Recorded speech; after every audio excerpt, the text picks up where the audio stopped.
Hello students, welcome to Science Field Education. This is your third lecture in solid state chemistry. देखो हम लोगों ने first lectures और second lectures में बहुत कुछ सीखा. सेकंड लेक्चर्स में खासकर हम लोगों ने क्या देखा कि वॉइड्स किसे कहते हैं, कोऑर्डिनेशन नंबर का मतलब क्या होता है. अब हम लोग क्या करेंगे, इसके आगे सीखेंगे. अब हम लोग का main solid state chemistry start होने वाला है, ठीक है, जहां पर बहुत सारे स्ट्रक्चर्स के साथ आपको डील करना होता है. देखो यहाँ पर जिस तरह से हम लोगों ने क्रिस्टलाइन सॉलिड्स को डिफाइन किया, अब तो हम लोग समझ चुके हैं कि क्रिस्टलाइन सॉलिड्स और एमरफस सॉलिड्स में क्या पॉइंट ऑफ डिफरेंस है. अब इसको समझने के बाद क्रिस्टलाइन सॉलिड्स का अब हम लोग क्या करेंगे, एक तरह से डीएनए करेंगे. उसको बहुत ही बेसिक टर्म से समझना चाहेंगे, क्योंकि क्रिस्टलाइन सॉलिड्स का बहुत सारा पैरामीटर्स है, बहुत सारा मेजरमेंट है. नेचर में बहुत सारा क्रिस्टलाइन सॉलिड्स पाया जाता है जिसको हमें डिफ्रेंशिएट करने आना चाहिए. तो देखो यहाँ पर सबसे पहले ये समझेंगे कि क्रिस्टलाइन सॉलिड्स बनने के लिए क्या क्या टर्म एंड कंडीशन जरूरी है, क्या क्या होना चाहिए जिससे क्रिस्टलाइन सॉलिड्स मतलब एक तरह से क्रिएट हो सकता है, या फिर एक तरह से मैं बोल सकता हूँ कि उसके अंदर का स्ट्रक्चर कैसा होता है जिससे हम किसी को क्रिस्टलाइन सॉलिड्स कह सकते हैं. तो देखो यहाँ पर सबसे पहले हमें ध्यान में रखना है कि कोई भी क्रिस्टल अगर तैयार होता है तो उसमें ये दो टर्म होना जरूरी है, that is lattice plus basis. Basis जिसे हम क्या कहते हैं, मोटिव भी कहते हैं. ऑलराइट, लैटिस होता क्या है, देखो लैटिस रिलेटेड होता है लैटिस पॉइंट से. और यहां पर क्या बोला गया है कि अगर कोई लैटिस आपको तैयार करना है तो वहां जो लैटिस पॉइंट होगा उसका जो अरेंजमेंट होगा वो पीरियोडिक फैशन में होना चाहिए, पीरियोडिक अरेंजमेंट होना चाहिए. दैट मीन्स वो एक पीरियड्स को फॉलो करना चाहिए, एक मेथड्स को फॉलो करना चाहिए. जैसे कि मैंने यहाँ पर डिफाइन कर रखा है, that is what is lattice, it is A geometrical arrangement of points. Points कहने का मतलब वो लैटिस पॉइंट्स का मैं बात कर रहा हूँ, जहां पर एक एटम भी हो सकता है, एक आयंस भी हो सकता है, एक मॉलिक्यूल्स भी हो सकता है, और इनफैक्ट ग्रुप ऑफ एटम्स भी हो सकता है, ग्रुप ऑफ मॉलिक्यूल्स भी हो सकता है. उस पॉइंट को हम लोग क्या कहते हैं, लैटिस पॉइंट कहते हैं. और उस लैटिस पॉइंट का जो अरेंजमेंट होना चाहिए 3 डायमेंशंस में, वो पीरियोडिक फैशन में होना चाहिए. ऐसा नहीं कि रेंडमली कहीं भी पॉइंट अरेंज है, ऐसा नहीं होता, ठीक है ना. उससे हमारा क्रिस्टलाइन सॉलिड नहीं बनेगा. क्रिस्टलाइन सॉलिड बनने के लिए पीरियोडिक अरेंजमेंट जरूरी है, तो ये आपको समझ के रखना है. अब यहाँ पर देखो, यहाँ पर इसके रिस्पेक्ट में मैंने एक फिगर बना रखा है, ये 2D फॉर्म में बना हुआ है, क्योंकि 2D फॉर्म को हम लोग जल्दी अच्छे से समझ सकते हैं. आगे आपको 3D डायग्राम भी मिलेगा. तो यहाँ पर क्या है, जैसे कि आप इस जगह देखो, यहाँ जो भी लैटिस पॉइंट है वो क्या है, पीरियोडिक फैशन में अरेंज है. ऐसा नहीं कि ये पॉइंट ऊपर नीचे इधर उधर ये बिखरा पड़ा हुआ है, ऐसा नहीं है. ये सारा जो पॉइंट आप देख रहे हो पीरियोडिक फैशन में अरेंजमेंट है इनका, ठीक है. नेक्स्ट हम लोग बात करते हैं कि इसका बेसिस का, कि बेसिस होता क्या है, व्हाट इज मोटिव. तो देखो मोटिव का मतलब हुआ कि इस पॉइंट, यहां पर तो मैंने जस्ट अभी पॉइंट का बात किया. अगर पॉइंट्स में एटम है तो कोई दिक्कत नहीं, आयन से तो कोई दिक्कत नहीं. लेकिन अगर यहां पर ट्राई एटॉमिक मॉलिक्यूल है या फिर टेट्रा एटॉमिक मॉलिक्यूल है तो हमारे लिए इंपॉर्टेंट हो जाता है. क्यों? क्योंकि उसमें उसका ओरिएंटेशन कैसा है. ओरिएंटेशन दैट मीन्स अगर मान के चलो इस पॉइंट में वाटर है, ठीक है, इस पॉइंट की जगह में क्या है, वाटर है, तो इस वाटर का ओरिएंटेशन क्या है. क्या वाटर का ओरिएंटेशन रेंडमली किसी भी तरह से रहेगा तो क्या ये क्रिस्टलाइन सॉलिड बन जाएगा? ऑफ कोर्स नॉट, बिकॉज इसका एक परफेक्ट एक ट्रांसलेशनल सिमेट्री पर ये डिपेंड करता है. ये किस तरह से इसका ओरिएंटेशन होना चाहिए जिससे कि बिना क्रिस्टलाइन जो प्रॉपर्टीज होता है उसको इफेक्ट ना पड़े, उसे किसी तरह का इफेक्ट नहीं पड़ना चाहिए. अगर इसका ओरिएंटेशन किसी भी तरह से रहे तो वो कभी भी क्रिस्टलाइन सॉलिड का फॉर्मेशन नहीं कर सकता. इवन दो सारे के सारे मॉलिक्यूल्स अपने लैटिस पॉइंट पर मौजूद है, उसके बावजूद भी ये क्रिस्टलाइन सॉलिड नहीं बना सकता. तो इनका जो है ओरिएंटेशन भी हमारे लिए मैटर करता है. तो जो भी एंटिटी अरेंज होता है या पॉइंटेड होता है इस पॉइंट पर, उसी को हम लोग क्या कहते हैं, मोटिव कहते हैं. इनका अरेंजमेंट भी हमारे लिए मैटर करता है एक परफेक्ट क्रिस्टल बनने के लिए, ठीक है. तो यहां पर मैं आपको बताना क्या चाह रहा हूं, यहां पर देखो मैं एक सिंपल से एग्जांपल दे रहा हूं. लेट्स सपोज दैट कि ये एक टेबल लगा हुआ है और ये मैं मानकर चल रहा हूं कि स्कूल में पेरेंट्स मीटिंग है, सारे पेरेंट्स अपने बच्चे के साथ आए हुए हैं. ऑलराइट, तो यहां पर मान के चलो मम्मी पापा आए हुए हैं और उनका एक बच्चा आया हुआ है. अब मम्मी पापा के साथ क्या है कि फादर सपोज दैट यहाँ बैठा हुआ है मदर्स यहाँ बैठी हुई है और उसका जो सन है वो यहाँ पर बैठा हुआ है। अगर इस तरह से अरेंज है, नेक्स्ट पॉइंट में फादर्स यहाँ पर बैठा हुआ है, मदर्स एंड सन। अगर इसी तरह से अरेंजमेंट है, दैट मीन्स ये किसको फॉलो कर रहा है, ये एक तरह से क्रिस्टलाइन अरेंजमेंट को फॉलो कर रहा है। लेकिन अगर कहीं पर ऐसा हो जाए कि सन यहाँ है, यहाँ फादर्स है और यहाँ मदर्स है, या फिर यहाँ पर मदर हो गया, यहाँ पर सन हो गया और यहाँ पर फिर इस जगह में बीच में क्या हो गया, टेबल के ऊपर में फादर बैठ गया, हो सकता है। ऐसे भी पिताजी होते हैं बहुतों के। फिलहाल ऐसे तो कोई गलती करेगा नहीं, लेकिन इस तरह से अगर अरेंजमेंट है तो यहाँ पर मैं इसको क्या बोलूँगा, ये हमारा क्रिस्टलाइन सॉलिड नहीं बना सकता। हाँ, अगर शुरुआत से अगर इसको ढंग से फॉलो किया जाए, मानकर चलो कि ये ऐसा अरेंजमेंट ना हो जैसे मैंने शुरुआत में बताया था, वैसा ही अरेंज हो, तब कोई दिक्कत नहीं। यहाँ पर फादर्स है, यहाँ मदर्स है, यहाँ सन है, फादर्स है, मदर्स है और सन है। अगर इस तरह से ये अरेंज है सारे के सारे पॉइंट्स में, तो मैं बोल सकता हूँ कि इसका जो अरेंजमेंट है वो किसे रिफ्लेक्ट कर रहा है, क्रिस्टलाइन सॉलिड को रिफ्लेक्ट कर रहा है। तो इसी को हम लोग क्या बोल रहे हैं कि जो भी एंटिटी अरेंज होता है उसी को हम क्या कहते हैं, मोटिव कहते हैं। मैंने इससे भी बढ़िया एग्जाम्पल ले रखा है। मानकर चलो कि यहाँ पर मैं एक कार के रिस्पेक्ट में बात कर रहा हूँ, ये तो हो गया, मैंने डिफाइन कर दिया कि entity associated with each lattice point is called as motif और बेसिस। देखो ये महाराष्ट्र के बोर्ड के सिलेबस में दे रखा है, भले आपको एनसीईआरटी में ना मिले, लेकिन महाराष्ट्र के बोर्ड के सिलेबस में दे रखा है, तो इसे आप समझ लो, ये आपके लिए इंपॉर्टेंट है, जेई के लिए भी ये इंपॉर्टेंट है। यहाँ पर मान लो कि इस लैटिस पॉइंट में जहाँ पर एक atom, ions, molecules, group of atoms, group of molecules कुछ भी एसोसिएट हो सकता है। मान लो कि इस पॉइंट में एक यहाँ पर क्या है, कार यहाँ पर मौजूद है। अब ये कार का डायरेक्शन क्या हो सकता है, आगे की ओर हो सकता है, यहाँ पर ईस्ट की तरफ हो सकता है, यहाँ पर क्या हो सकता है, अलग अलग डायरेक्शन में ये इसका ओरिएंटेशन पॉसिबल है। यहाँ पर अगर अलग अलग डायरेक्शन में अगर ये रहे तो ये कभी भी क्रिस्टलाइन सॉलिड को फॉर्म नहीं करेगा, मतलब क्रिस्टलाइन अरेंजमेंट नहीं बनाएगा, ये हम बोल सकते हैं। अगर मैं बात करूंगा क्रिस्टलाइन अरेंजमेंट का, तो वहां पर ओरिएंटेशन क्या होना चाहिए, कुछ इस तरह से होना चाहिए। अगर इस तरह से एक पार्टिकुलर ट्रांसलेशनल सिमेट्री को फॉलो कर रहा है जिसके रिपीटेशन से क्रिस्टल मतलब सिस्टम की स्ट्रक्चर को कोई फर्क ना पड़े, तो उसे हम क्या कहते हैं, ट्रांसलेशनल सिमेट्री कहते हैं। ऑलराइट, बहुत सारे होते हैं ना, जैसे टाइल्स में बना होता है सिमेट्री, घर के जो टाइल्स होते हैं, मतलब जो किचन में जो टाइल्स लगे होते हैं उसमें एक सिमेट्री बना होता है जिसमें उसके रिपीटेशन से ऐसा लगता है कि सारा एक चीज एक दूसरे से कनेक्टेड है, कोई फर्क नहीं पड़ता दूसरे टाइल्स के अरेंजमेंट में। तो यहाँ पर उसी तरह से उसी को क्या कहते हैं, ट्रांसलेशनल सिमेट्री बोलते हैं। अगर इस तरह से ये सिमेट्री कंटिन्यूसली रिपीटेड है और पूरे क्रिस्टलाइन सॉलिड के स्ट्रक्चर को कोई फर्क नहीं पड़ता है, उसके अरेंजमेंट वो बना हुआ है, उसे हम क्या कहेंगे, क्रिस्टलाइन अरेंजमेंट। इस तरह से अरेंजमेंट होना चाहिए। इसी को हम बोलते हैं क्या कि ये फॉलो कर रहा है किसे, ये ट्रांसलेशनल सिमेट्री को फॉलो कर रहा है। तो ये चीज आपको ध्यान में रखना है। नेक्स्ट यहाँ पर अगर हम बात करें, जैसे कि मैंने एटॉमिक मॉलिक्यूल के रिलेशन बताया है, 3 एटॉमिक मॉलिक्यूल। मान लो कि ये कोई मॉलिक्यूल हो सकता है, SO2 हो सकता है, H2 हो सकता है, कुछ भी। अगर ये एक तरह से क्या करे, ये ट्रांसलेशनल सिमेट्री को फॉलो करे, तो मैं यहाँ पर क्या बोलूँगा, देखो ये सारे पॉइंट्स क्या है, इसी एक ही तरह से ओरिएंटेड है। दैट मीन्स ये किसी ना किसी रूल को फॉलो कर रहा है, किसी न किसी ट्रांसलेशनल सिमेट्री को फॉलो कर रहा है।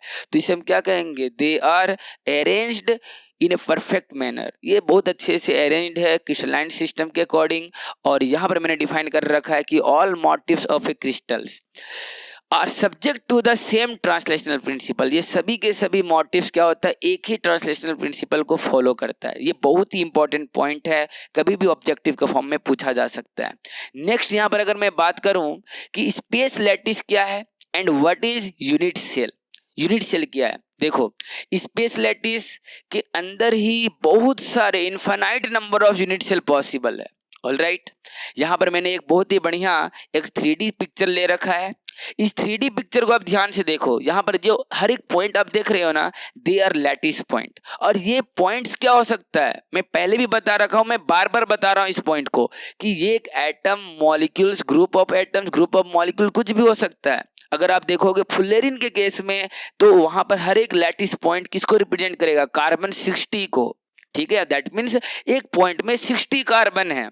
तो कभी ये मत समझना कि ये एक सिंगल लैटिस पॉइंट एक एटम्स या आयन को सिर्फ रिप्रेजेंट करता है, ऐसा नहीं है। ठीक है, तो ये चीज आपको ध्यान में रखना है। नेक्स्ट यहाँ पर देखो मैंने कुछ पॉइंट को डिफाइन किया है, जैसे कि ये पूरा का पूरा स्ट्रक्चर क्या हो जाएगा, that is a space lattice. ये हमारा स्पेस लैटिस होगा। यहाँ पर बहुत सारे छोटे छोटे क्यूबिकल सिस्टम है। अगर आप नॉर्मली अगर देखो तो 8 क्यूबिकल सिस्टम तो आपको यहाँ पर मिल जाएगा। ठीक है, ये जो छोटे छोटे क्यूबिकल सिस्टम दिख रहे हैं ना, उसी को हम लोग क्या कहते हैं, यूनिट सेल कहते हैं। उसके डेफिनेशन में आएंगे, बट उससे पहले ये समझ लो कि यहाँ पर लैटिस पॉइंट क्या होता है। ठीक है, तो देखो लैटिस पॉइंट का यहाँ पर डेफिनेशन मैंने लिख रखा है, इसे आप जरूर नोट कर लेना। समझा रखा हूँ, पहले ही समझा रखा हूँ कि लैटिस पॉइंट होता क्या है। एक बार मैं पढ़ दे रहा हूँ। Lattice points may represent a single atom, a molecule or even a collection of atoms or molecules in the crystal. In other words हम यहाँ पर क्या लिख सकते हैं कि motive is represented by a lattice point. Motive को ही रिप्रेजेंट किया जा सकता है किसके थ्रू, लैटिस पॉइंट के थ्रू हम रिप्रेजेंट कर सकते हैं। तो ये चीज आपको ध्यान में रखना है। नेक्स्ट अगर मैं बात करूं, देखो यहाँ पर बहुत सारे छोटे छोटे क्या है क्यूबिकल सिस्टम, और मैंने पहले ही बताया था कि एक स्पेस लैटिस में इसको मैं और भी बड़ा बना सकता था। ऐसा नहीं कि इतना ही बड़ा होता है, जितना ग्रोथ करो वो पूरा सिस्टम ही क्या कहलाता है, स्पेस लैटिस कहलाता है। सो यहाँ पर स्पेस लैटिस में infinite number of unit cell possible है। मतलब कोई ऐसा नहीं कि एक यूनिट सेल यहाँ पर होगा 10 यूनिट सेल होगा, ऐसा नहीं है। एक सिंगल स्पेस लैटिस में infinite number of unit cell possible होता है। तो ये सारे पॉइंट्स को मैं मेंशन कर रखा हूँ, अभी लिखने की जरूरत नहीं है, आगे सारे पॉइंट्स आपको मिल जाएंगे।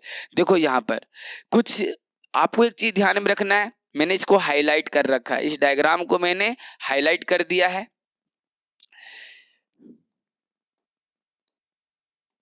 यहाँ पर अब देखो ये जो आप देख रहे हो हाईलाइटेड पार्ट जो देख रहे हो, ये क्या है हमारा, ये एक तरह से सिंगल यूनिट सेल को रिप्रेजेंट कर रहा है।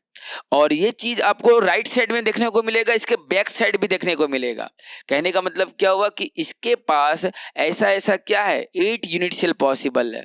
यहाँ पर आप देखो फ्रंट में आप देख पा रहे हो, उसी तरह से बैक में होगा, यहाँ राइट में, यहाँ पर है, फिर टॉप में 4 है। तो इस तरह से क्या होगा, यहाँ पर हमारे पास 8 यूनिट सेल है। इसको बनाने में ज़्यादा टाइम लेना नहीं है, बहुत ही सिंपल तरीके से आप इसको ड्रॉ कर सकते हो। एज फॉर एग्जाम्पल मैं यहाँ पर ड्रॉ करके भी दिखा रहा हूँ, छोटे साइज में दिखा रहा हूँ, ज़्यादा स्पेस लेने का जरूरत नहीं है। देखो आपको सबसे पहले करना क्या है, एक स्क्वायर को बनाना है इस तरह से, और क्यूब तो बनाने जानते ही होगे। यहाँ पर क्या करो, इस तरह का एक क्यूब बना सकते हो। यहाँ पर ये क्या हो गया, ये हमारा ये क्यूब बन गया। और इस क्यूब को कंप्लीट करने के बाद जो सेंटर होगा ना, इस सेंटर से यहाँ पर क्या करना है, इस सेंटर से आप इसको मिला दो। सभी को अगर आप मिलाते हो यहाँ पर, तो आपको क्या मिलेगा, इस तरह का पिक्चर मिल जाएगा। अब यहाँ पर थोड़ा मार्कर का ऑप्शन राइट साइड में आ गया है, इसीलिए थोड़ा दिक्कत हो रहा है। ऑलराइट, अब यहाँ पर क्या करें, क्या मैंने इसके पैरेलल एक लाइन खींचा और फिर अगर इसको मिला दिया, फिर इसके पैरेलल एक लाइन खींचना है और सभी को इस तरह से मिला देना है। तो आपको क्या मिलेगा, आपको सेम सिस्टम मिल रहा है। आप देख सकते हो कितने आसानी तरीके से मैंने बना दिया पूरे स्ट्रक्चर को। तो ये चीज आपको ध्यान में रखना है। नेक्स्ट अब यहाँ पर देखो,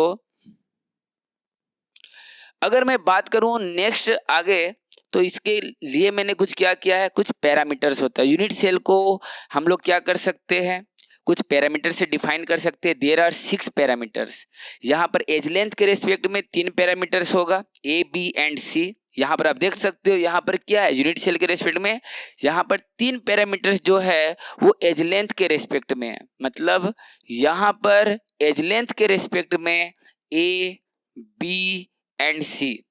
सिमिलरली अगर मैं बात करूंगा क्या, यहाँ पर angle, that is interfacial angle. तो इंटरफेशियल एंगल यहाँ पर क्या होगा, ये अनदर 3 पैरामीटर्स है, that is alpha, beta and gamma. ये फेशियल एंगल होता है, जैसे कि आप देख पा रहे हो Y X, that is X Y plane में जो एंगल होगा वो क्या होगा, दैट इज अल्फा, और एक्स जेड प्लेन में beta and Y Z plane में क्या होगा, गामा। आपको पता होना चाहिए कि इस जगह में जो आप देख पा रहे हो, यहाँ पर जो ये 6 पैरामीटर्स है, एज लेंथ के रेस्पेक्ट में 3, एंड इंटरफेशियल एंगल के रिस्पेक्ट में 3। ये सारा का सारा प्रॉपर्टीज ये किसको रिप्रेजेंट कर रहा है, किसको डिफाइन कर रहा है? यूनिट सेल के प्रॉपर्टीज को रिप्रेजेंट कर रहा है एक तरह से। Whatever the properties associated with unit cell, same properties associated with the crystalline solid. तो उतने बड़े क्रिस्टलाइन सॉलिड को स्टडी करने से बेहतर है कि साइंटिस्ट ने क्या करा, एक सिंगल यूनिट सेल पर फोकस करा, ठीक है, क्योंकि इसका जो भी प्रॉपर्टीज होगा सेम प्रॉपर्टीज किसका होगा, वो क्रिस्टलाइन सॉलिड का होगा। तो ध्यान में रखना है, what is unit cell? This is the smallest repeating unit which repeat in all possible direction and gives the entire space lattice, entire 3D space lattice, and in a given space lattice infinite number of unit cell can be possible। तो ये इसका definition होता है। तो ये चीज आपको पता होना चाहिए। ऐसा नहीं कि एक स्पेस लैटिस में एक ही यूनिट सेल हुआ, एक से ज्यादा भी यूनिट सेल पॉसिबल है, बट टर्म एंड कंडीशन होता है कि अब जिसे भी यूनिट सेल आप कंसिडर करो उसके रिपीटेशन होने पर किसी तरह का रोटेशन नहीं होना चाहिए। अगर वो आप क्या कर रहे हो कि पूरी स्पेस लैटिस को फिल करने के लिए आपको उस यूनिट सेल को रोटेट करना पड़ रहा है, दैट मीन्स आपने यूनिट सेल गलत ले रखा है। बिना उस यूनिट सेल को रोटेट किए हमें क्या करना होता है, पूरे स्पेस को फिल करना होता है, और दो यूनिट सेल के बीच में किसी तरह का गैप नहीं होना चाहिए। देन जो आपने यूनिट सेल लिया है वो क्या है, वो करेक्ट यूनिट सेल है। तो ये हमारा टर्म एंड कंडीशन होता है यूनिट सेल के रेस्पेक्ट में। आगे आपको और अच्छे से समझ में आ जाएगा। देखो यहाँ पर मैंने पहले बता दिया है, there is infinite number unit cells are possible for any arrangement. किसी भी अरेंजमेंट के लिए क्या होगा, infinite number of unit cell possible है। नेक्स्ट पॉइंट यहाँ पर क्या है कि properties of the unit cell that must be equal to what, properties of the crystalline solids. ये हमारे लिए बहुत ज्यादा इंपॉर्टेंट है। यहाँ पर इसके अलावा एक पॉइंट यहां दिया हुआ है क्या, कि the only requirement for a valid unit cell is that repeating it in space must produce the regular lattice. Regular lattice का मतलब क्या हुआ कि किसी तरह का गैप नहीं होना चाहिए, ठीक है, दो यूनिट सेल के बीच में गैप नहीं होना चाहिए। Then only you can call it is a viable unit cell. ये परफेक्ट यूनिट सेल बनेगा उस क्रिस्टलाइन सॉलिड के रेस्पेक्ट में। और यहाँ पर देखो मैंने यहाँ पर क्या किया, टाइप्स ऑफ यूनिट सेल के रेस्पेक्ट में ही बता रखा है। What are the types of unit cell? तो देखो इसका दो कैटेगरी होता है। पहला तो हो जाता है हमारे पास दैट इज प्रिमिटिव, और इसको हम लोग सिंपल यूनिट सेल भी बोलते हैं, तो ये चीज ध्यान में रखना, alright. And second one is that non primitive. So second यहाँ पर हमारे पास क्या है, नॉन प्रिमिटिव है। तो देखो पहला पॉइंट्स में आपको ध्यान में रखना है क्या, कि प्रिमिटिव यूनिट सेल, देखो यहाँ पर नेमिंग में कंफ्यूज मत करना, इसका नाम क्या है, प्रिमिटिव, ऑलराइट। जिसे हम लोग क्या कहते हैं, जिसे हम लोग सिंपल भी कहते हैं, सिंपल यूनिट सेल। यहाँ पर देखो प्रिमिटिव यूनिट सेल को पहचानने का तरीका क्या, कि atoms only present at the corners. Atom कहाँ होगा, सिर्फ और सिर्फ कॉर्नर में होगा। नेक्स्ट पॉइंट क्या है, सिंगल लैटिस पॉइंट पर सेल। आप सिंगल लैटिस पॉइंट भी बोल सकते हो, और अगर उस पॉइंट में क्या है, एटम मौजूद है, तो आप एटम भी बोल सकते हो, कोई दिक्कत नहीं है। सो सिंगल लैटिस पॉइंट सिर्फ मौजूद होगा, effectively only single lattice point. Next point यहां पर आपको ध्यान में रखना है, ऑल प्रिमिटिव यूनिट सेल, जितना भी प्रिमिटिव यूनिट सेल है, अगर आपके पास 3D के रेस्पेक्ट में बात कर रहा हूं, उनका क्या होगा, इक्वल वॉल्यूम होगा। अगर वो क्या है 2D फॉर्म में है तो इक्वल एरिया होगा। नेक्स्ट पॉइंट क्या है, not necessary to reflect same crystal symmetry. जरूरी नहीं कि आपने जो प्रिमिटिव यूनिट सेल लिया है वो कंप्लीट स्पेस लैटिस के सिमेट्री को ही रिप्रेजेंट कर रहा है, मतलब रिफ्लेक्ट कर रहा है। रिफ्लेक्शन का मतलब क्या हुआ, जैसे कि आपके पास एक बड़े से स्क्वायर है, ठीक है, मैं इसको इस तरह समझा रहा हूं। मान लो कि आपके पास क्या एक स्क्वायर है बड़े साइज में, और इसका एक छोटा सा मैंने क्या किया है, ये इस तरह से। तो ये स्ट्रक्चर भले इसका साइज अलग अलग है, एक होगा स्पेस लैटिस और एक हो सकता है उसका यूनिट सेल, लेकिन ये एक दूसरे को क्या कर रहा है, इसका स्ट्रक्चर, इसका ज्योमेट्री एक दूसरे को रिफ्लेक्ट कर रहा है। अगर ये एक दूसरे को रिफ्लेक्ट कर रहा है तो यहाँ पर ये क्या होगा, ये सही है कि भाई ये एक तरह से रिफ्लेक्शन एक दूसरे को दे रहा है। बट प्रिमिटिव में ये जरूरी नहीं है, not necessary to reflect same crystal symmetry. और यही वजह था कि नॉन प्रिमिटिव का यहाँ पर क्या हुआ, जरूरत पड़ा। अगर ये रिफ्लेक्शन मिल जाता प्रिमिटिव के केस में ही, तो नॉन प्रिमिटिव को कैटेगराइज करने का जरूरत ही नहीं होता, ठीक है। सो यहाँ पर क्या है कि यहाँ पर थोड़ा सा डिफिकल्टी यहाँ पर फेस करना पड़ता है। तो इसीलिए क्या है यहाँ पर नॉन प्रिमिटिव को लाया गया। अब नॉन प्रिमिटिव होता क्या है, तो देखो atoms also present at other positions along with the corners, corners के साथ साथ किसी अदर पोजिशन में हो सकता है। अगर मेरे पास क्यूबिकल सिस्टम है, मान लो कि यहाँ पर मेरे पास क्या है, क्यूबिकल सिस्टम है, और क्यूबिकल सिस्टम में कॉर्नर में एटम है और साथ ही साथ बॉडी के सेंटर में एटम हो जाए, तो ये कहाँ चला जाएगा, ये नॉन प्रिमिटिव के केस में चला जाएगा। तो ये सारा एग्जांपल मैं आपको दे दूंगा, समझा दूंगा, अभी बस पॉइंट को समझते जाओ। अगर इस तरह से होगा तो नो डाउट यहाँ पर क्या होगा, एक से ज्यादा लैटिस पॉइंट पॉसिबल होगा। So more than one lattice point per unit cell यहाँ पर होगा। नेक्स्ट आप ध्यान में रखो, अगर more than one lattice point per unit cell है तो उसका जो वॉल्यूम मिलेगा that should be equal to the integral multiple of volume of primitive unit cell, क्योंकि प्रिमिटिव यूनिट सेल में जो वॉल्यूम होगा वो क्या होगा, वो एक एटम के रिस्पेक्ट में होगा। यहाँ पर 2 एटम हो सकता है, 3 एटम हो सकता है, 4 एटम होगा। सो उसके अकॉर्डिंग क्या होगा, integral multiples of volume of primitive unit cell. तो ये चीज भी समझना है। नेक्स्ट पॉइंट क्या है, most of non primitive unit cell reflect same crystal symmetry, वो क्रिस्टल सिमेट्री को रिफ्लेक्ट करता है। यही वजह है कि नॉन प्रिमिटिव को सॉलिड स्टेट में क्या किया गया, इंट्रोड्यूस किया गया है। तो ये चीज आपके लिए इंपॉर्टेंट है। अब देखो यहाँ पर मैं कुछ एग्जांपल दे रहा हूँ, उसको समझने की कोशिश करना। जैसे कि यहाँ पर देखो सारे के सारे एटम्स क्या है, कॉर्नर में है। अभी आपको थोड़ा मन में आ रहा होगा कि अभी जस्ट मैंने प्रिमिटिव के रेस्पेक्ट में, जिसको हम लोग क्या बोलते हैं, सिंपल यूनिट सेल भी बोलते हैं, उसमें मैंने आपको बोला था कि एक सिंगल एटम होना चाहिए। इफेक्टिवली कितना होना चाहिए, ओनली 1 एटम होना चाहिए। लेकिन आप देखोगे सारे कॉर्नर एटम को मिलाओगे तो यहाँ 8 लगेगा। एक्चुअल में इफेक्टिवली यहाँ पर 1 ही एटम है। वो इफेक्टिव शेयरिंग से मैं सिखाऊंगा कि यहाँ पर किस तरह से 1 एटम है, वो मैं बताऊंगा। बट आपको पता होना चाहिए कि जब आप इसका इफेक्टिव एटम्स निकालोगे तो वहां पर क्या मिलेगा, एक ही एटम मिलेगा। जबकि अगर हमारे पास इस तरह का सिस्टम है तो यहाँ पर कॉर्नर और सेंटर में भी एक एटम है। सो इस तरह के यूनिट सेल को हम लोग क्या बोलते हैं, इस तरह के यूनिट सेल को हम लोग बोलते हैं नॉन प्रिमिटिव। ये हमारा नॉन प्रिमिटिव होता है।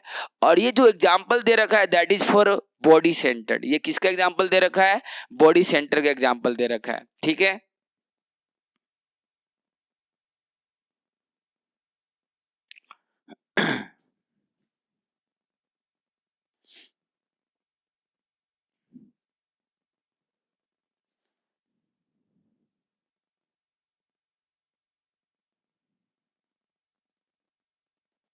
सो यहाँ पर देखो ये बॉडी सेंटर का एग्जाम्पल दे रखा है। अब यहाँ पर देखो प्रिमिटिव यूनिट सेल में एक एटम कैसे है, बाद में भी मैं समझाऊंगा, ऐसा नहीं कि नहीं समझाऊंगा।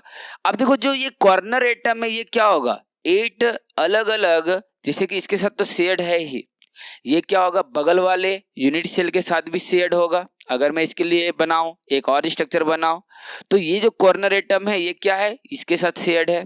ऊपर वाले यूनिट सेल के साथ भी शेयर्ड होगा ये कॉर्नर एटम। तो इस तरह से इसके पीछे वाले के साथ भी शेयर्ड होगा, लेफ्ट और राइट दोनों साइड। तो ये जो कॉर्नर एटम है वो 8 यूनिट सेल के साथ शेयर्ड है। सो इफेक्टिव शेयरिंग एक सिंगल यूनिट सेल के लिए क्या हो जाएगा, वो तो हो जाएगा 1/8। और इस तरह से कॉर्नर एटम कितना है एक यूनिट सेल में, 8 है। So 1/8 into 8 which is equal to 1। Effectively यहाँ पर 1 ही एटम है। ये मैं आपको बाद में भी समझाऊंगा, अभी बस इतना ध्यान में रखना है कि इस जगह में जो इफेक्टिव शेयरिंग है वो कितना होगा, दैट इज 1। इसलिए हम इसको क्या कह रहे हैं, प्रिमिटिव। जबकि बॉडी सेंटर यूनिट सेल क्या है हमारा, यहाँ पर 2 होगा। Effective number of atoms that is 2। Calculations of number of atoms वो नेक्स्ट लेक्चर में आएगा। अब इतना ध्यान में रखना है यहाँ पर एक से ज्यादा एटम है, इसलिए हम इसको क्या कहते हैं, बॉडी सेंटर्ड। यहाँ एटम सिर्फ कॉर्नर में ही नहीं है, यहाँ पर बॉडी के सेंटर में भी है, इसलिए हम इसको क्या कहेंगे, non primitive unit cell. Next हम लोग आते हैं जैसे face centred unit cell. Face centred में क्या है, एटम सभी के सभी कॉर्नर में होगा। अब ये सारा का सारा नॉन प्रिमिटिव के टाइप्स है, ये सारे के सारे क्या है, नॉन प्रिमिटिव के टाइप्स है। यहाँ पर कॉर्नर में एटम्स है और सभी के सभी फेस के सेंटर में एटम है, उसे हम क्या कहेंगे, फेस सेंटर्ड यूनिट सेल। अगर मानकर चलो कि यहाँ पर कॉर्नर में सभी के सभी एटम्स है और कोई भी 2 अपोजिट फेस के सेंटर में एटम्स है, उसे हम लोग क्या कहते हैं, एंड सेंटर्ड यूनिट सेल या फिर बेस सेंटर्ड भी बोलते हैं। ध्यान में रखना, यहां पर इसको और क्या बोल सकते हैं, बेस सेंटर्ड यूनिट सेल भी बोलते हैं। तो 2 नाम है यहाँ पर, एक तो एंड सेंटर्ड यूनिट सेल और दूसरा क्या है, base centred unit cell. So this is the two types of unit cell. यहाँ पर देखो एटम जरूरी नहीं कि लेफ्ट और राइट में ही रहे, एटम क्या हो सकता है टॉप और बॉटम में भी हो सकता है। तो ये चीज आपको ध्यान में रखना है कि किस तरह से यहाँ पर यहाँ पर non primitive unit cell exist कर सकता है। नेक्स्ट यहाँ पर हम लोग एक क्वेश्चन के साथ यहाँ पर ये करते हैं। देखो एक क्वेश्चन यहाँ पर है, which of the parallelograms in the figure are viable unit cell. मतलब किसको हम एज ए यूनिट सेल हम लोग कंसिडर कर सकते हैं, व्यवहारिक पॉसिबल यूनिट सेल कौन हो सकता है। अब देखो यहाँ पर किसी को भी अगर मैं रिपीट करूं, इसे रिपीट करने पर क्या स्ट्रक्चर में कोई डिस्टरबेंस आएगा? चाहे मैं इसे रिपीट करता हूं, मानकर चलो मैं इसी स्ट्रक्चर को क्या कर रहा हूं, यहाँ पर इस तरह से रिपीट कर रहा हूं, तो कोई स्पेस क्रिएट होगा बिना रोटेशन किए? क्या मैं पूरे सिस्टम को क्रिएट कर सकता हूं? ऑफ कोर्स कर सकता हूं, कोई दिक्कत नहीं है। सिमिलरली अगर मैं बात करूं क्या यहाँ पर कि क्या मैं इसको रिपीट करके यहाँ पर ये पूरे स्पेस को क्रिएट कर सकता हूं? यस, किया जा सकता है, कोई प्रॉब्लम नहीं है यहाँ पर। अगर मैं बात करूं इसके रेस्पेक्ट में कि क्या मैं इसको रिपीट करके पूरी स्पेस को बना सकता हूं या नहीं बना सकता हूं? बना सकते हो भाई, कोई दिक्कत नहीं है। तो यहाँ पर मैं बोल सकता हूं कि यहाँ सारा का सारा यूनिट सेल पॉसिबल है। ऐसा नहीं है कि यहाँ पर फर्स्ट वाला यूनिट सेल होगा या सेकेंड वाला ही होगा या थर्ड वाला ही होगा, ऐसा एकदम नहीं है। So all the above may be a unit cell. Next यहाँ पर देखो एक चीज और ध्यान में रखना है, यहाँ पर बोला गया, मैंने सारे लैंग्वेज लिख रखा है यहाँ पर। The only requirement for a valid unit cell is that repeating it in space must produce the regular lattice. ये बात हम लोगों ने पहले भी देखा था। इसके अलावा यहाँ पर क्या है, there can be different choices for lattice points but the volume of these primitive unit cells are all the same and also contain only one lattice point. अब देखो यहाँ पर मैंने क्या बोल रखा है कि ये सारा का सारा जो है वो क्या है, प्रिमिटिव टाइप के यूनिट सेल है। लेकिन आपको अभी लगेगा कि भाई अभी सर ने बोला था क्या कि प्रिमिटिव यूनिट सेल में एटम्स कहाँ होता है, सिर्फ और सिर्फ कॉर्नर्स में होता है। देखो वो एक कंडीशंस था कि हाँ ऐसा होता है। इसके अलावा सेकंड स्टेटमेंट भी आपको ध्यान में रखना है कि प्रिमिटिव यूनिट सेल में सिर्फ और सिर्फ एक ही लैटिस पॉइंट होता है। तो यहाँ पर चलो एटम कॉर्नर में नहीं है यूनिट सेल के, लेकिन यहाँ पर आप बोल सकते हो कि इसके इस यूनिट सेल में एक सिंगल एटम है, और अगर एक सिंगल एटम है तो ऑफ कोर्स ये क्या हो जाएगा, प्रिमिटिव यूनिट सेल ही होगा। चलो दो तीन चीज को वो फॉलो नहीं किया, किसी एक को भी फॉलो किया तो वो उस कैटेगरी में चला गया ना। तो ऐसा नहीं बोलना कि ये प्रिमिटिव भी नहीं होगा नॉन प्रिमिटिव भी नहीं होगा, ऐसा नहीं बोलना है। यहाँ पर ध्यान में रखना है कि एटम चलो कॉर्नर में नहीं है, लेकिन सेकंड स्टेटमेंट जो था प्रिमिटिव का कि एटम्स कितना होना चाहिए प्रिमिटिव में, इफेक्टिवली 1 होना चाहिए, उसके रेस्पेक्ट में ये सही है। So it is what, it is a primitive unit cell. यहाँ पर बाकी में तो कोई दिक्कत नहीं है। यहाँ पर देखो इस तरह के डायग्राम में थोड़ा सा स्टूडेंट कंफ्यूज करता है कि यहाँ पर इफेक्टिवली 1 एटम कैसे है। तो देखो यहाँ पर स्ट्रक्चर कैसे बन रहा है, कुछ इसी तरह से बन रहा होगा। यहाँ पर मैं एक रफली स्ट्रक्चर बना रहा हूँ, ये इस तरह से है। यहाँ पर थोड़ा सा एरिया क्या होगा, ज्यादा होगा, तो यहाँ पर जो जेड निकालेंगे मतलब इफेक्टिव नंबर ऑफ एटम निकालेंगे वो क्या होगा, थोड़ा सा ग्रेटर देन 1/4 होगा इस जगह में और इस जगह में। लेकिन उसके रेस्पेक्ट में फिर यहाँ पर क्या होगा, वहाँ लेस देन 1/4 होगा। तो दो जगह में क्या मिलेगा आपको, 1/4 से ज्यादा एटम शेयर्ड हो रहा है, जबकि दो जगह में आपको क्या मिलेगा, यहाँ पर आपको लेस देन 1/4 होगा। तो ओवरऑल उसको अगर आप ऐड करोगे तो इफेक्टिव नंबर ऑफ एटम्स कितना निकलेगा, वो 1 ही निकलेगा।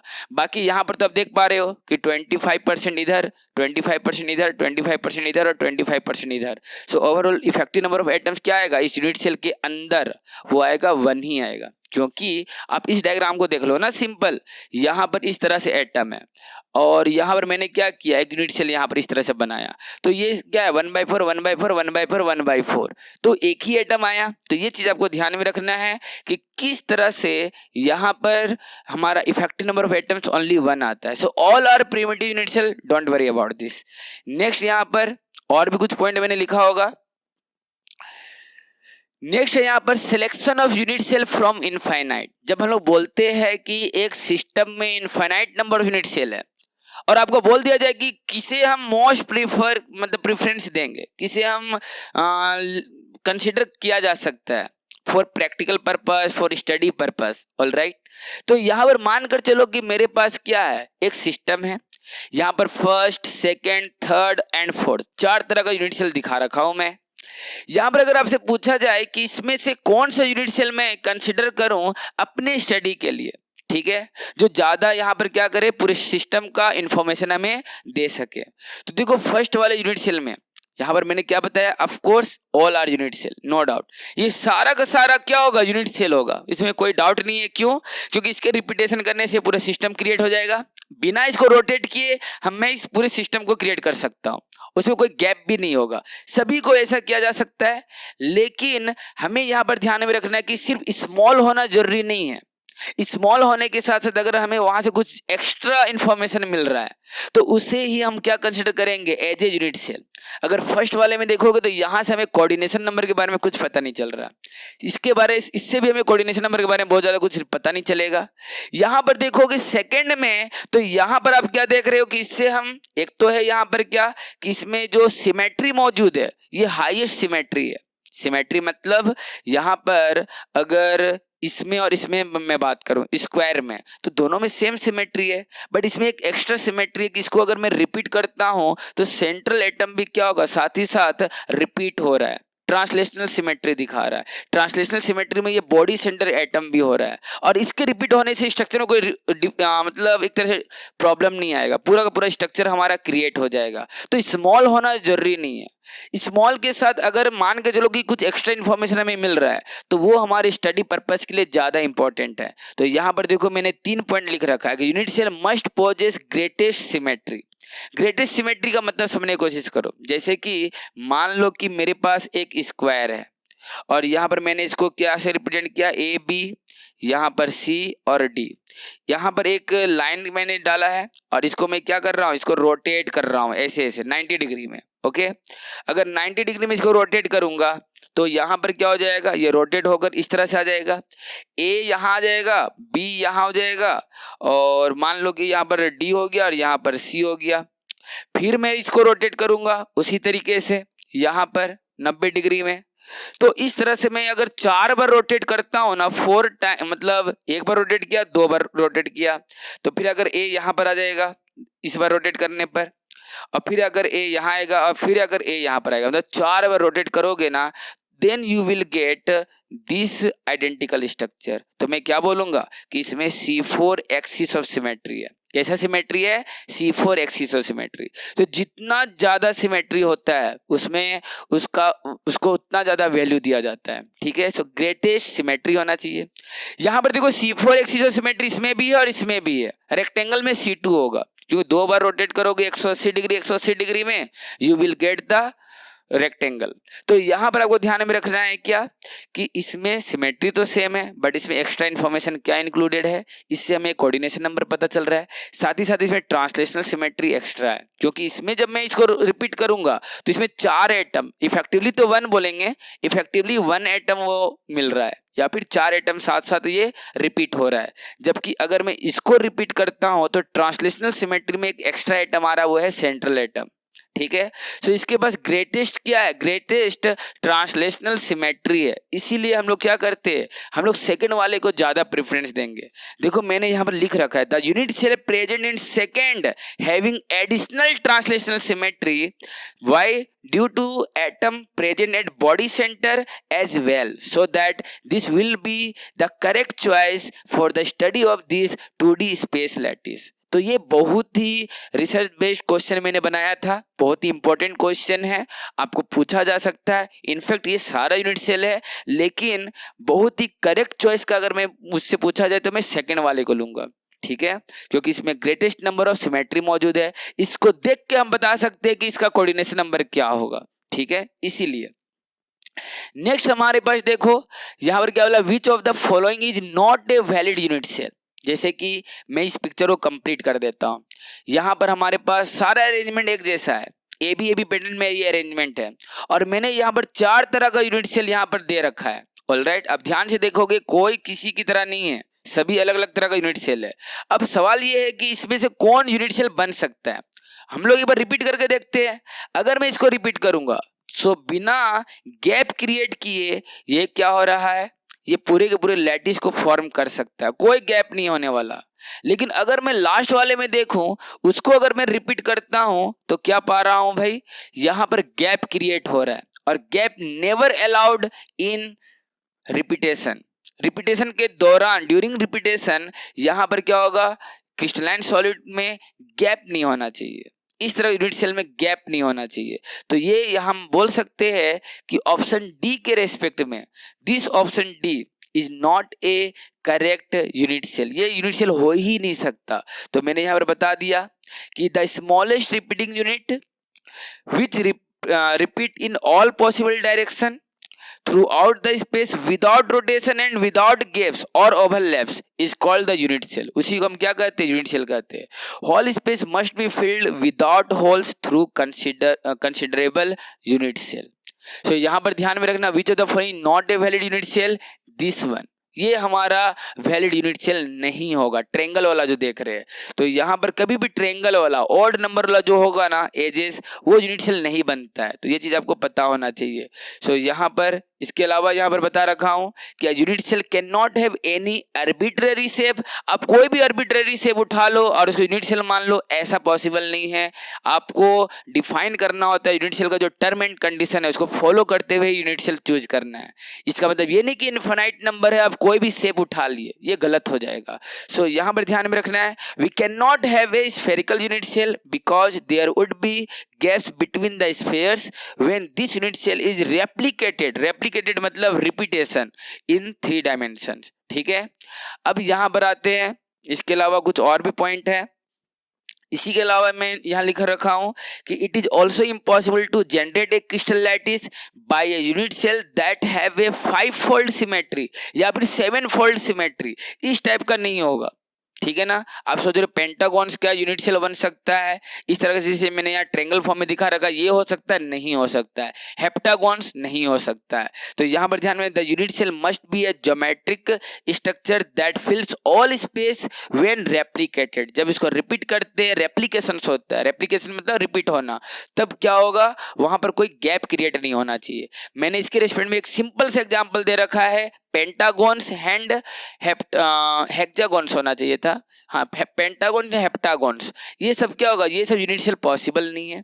जैसे कि मैं यहाँ पर हेक्सागॉन्स के रिलेशन में बात करूँ तो हेक्सागॉन्स हो सकता है, क्यों, क्योंकि मैं इसको रिपीट करूँ तो यहाँ पर क्या मिलेगा, जैसे कि मैं हेक्सागॉन्स को रिपीट कर रहा हूँ तो विदाउट रोटेशन ये पूरा का पूरा स्पेस को फिल कर सकता है, इसके पास कैपेबिलिटीज है। लेकिन अगर मैं इसको रिपीट करूँ और अगर मैं देखता हूँ तो क्या देखने को मिल रहा है, हमें एक तरह का स्पेस देखने को मिल रहा है। And empty space is not allowed. Crystalline solids के लिए जब आप यूनिट सेल का बात करते हो तो एम्प्टी स्पेस अलाउड नहीं है।